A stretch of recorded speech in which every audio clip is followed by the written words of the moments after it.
Presiden Joko Widodo akhirnya meresmikan tol Cileunyi Sumedang Dawuan atau Cisumdawu. Kini tol sepanjang 61,6 km itu telah beroperasi penuh dan menyambungkan Bandung ke Cirebon. Dalam proses pembangunan tol Cisumdawu, Jokowi bercerita banyak masalah yang terjadi, sehingga membutuhkan waktu yang cukup panjang hingga proses konstruksi rampung. Misalnya, proses pembebasan tanah. Tol Cisumdawu menelan biaya 18,3 triliun rupiah, dana porsi pemerintah 9,07 triliun rupiah, dan sisanya berdasarkan dari dana swasta.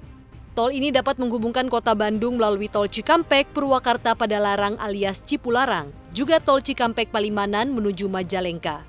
Tol ini juga penghubung antara kota Bandung dengan Bandara Kertajati. Nantinya masyarakat kota Bandung hanya membutuhkan waktu 1 jam ke Bandara Kertajati.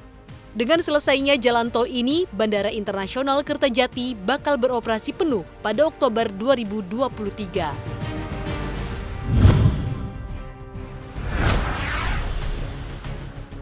Ada kabar baik bagi pelaku usaha kelapa sawit Indonesia. Bursa komoditas sawit akan rilis dalam waktu dekat. Peluncuran bursa tersebut nantinya akan menjadi sebuah acuan harga minyak sawit mentah atau CPO Indonesia untuk ekspor.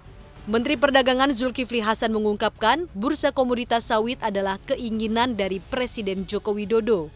Pemerintah juga menegaskan Indonesia merupakan negara produsen sawit terbesar di dunia. Jadi menurutnya, yang seharusnya menentukan harga sawit dunia adalah Indonesia, bukan Malaysia atau Belanda.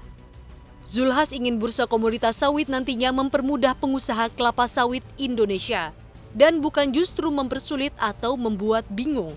Zulhas pun memastikan aturan pembentukan bursa komoditas sawit sudah siap rilis pada bulan ini.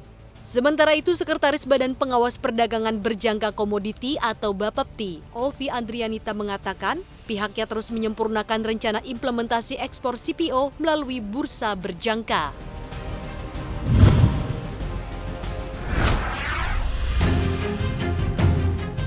Menteri Keuangan Sri Mulyani mengungkapkan tren penerimaan perpajakan melambat, termasuk Juni 2023 yang hanya menyentuh 1.105 triliun rupiah atau anjlok 48,9% dibandingkan periode yang sama tahun lalu.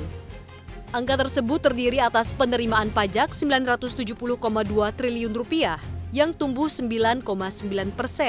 Serta 135,4 triliun rupiah dari kepabeanan dan cukai, di mana terkontraksi 18,8%. Bendahara negara itu menegaskan ada tren normalisasi dari penerimaan perpajakan. Meski begitu, Sri Mulyani mengklaim capaian ini sudah menyentuh 54,7% dari total target APBN 2023. Secara detail, pajak penghasilan atau PBH final jatuh paling dalam sebesar 47%. Adapun kontraksi juga dialami pajak pertambahan nilai atau PPN impor, imbas perlambatan aktivitas impor. Meski melambat, Sri Mulyani masih yakin penerimaan perpajakan sampai akhir 2023 bisa menembus 1.818 triliun rupiah. Angka ini lebih tinggi dari target awal 1.718 triliun rupiah.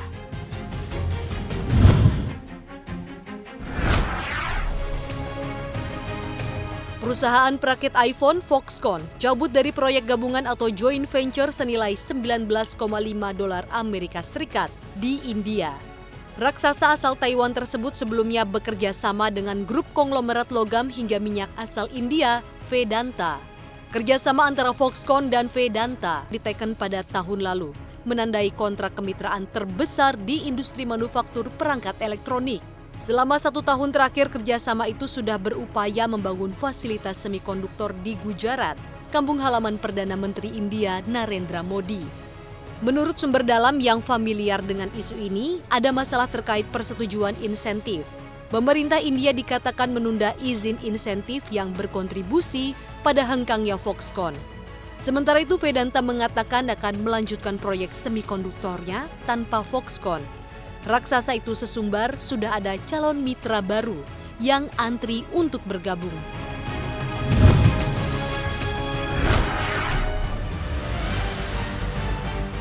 Laporan ekonomi baru dikeluarkan lembaga Goldman Sachs. Tak tanggung-tanggung, ini memuat bagaimana sebuah negara di Asia akan mengalahkan China, Jepang, bahkan Amerika Serikat.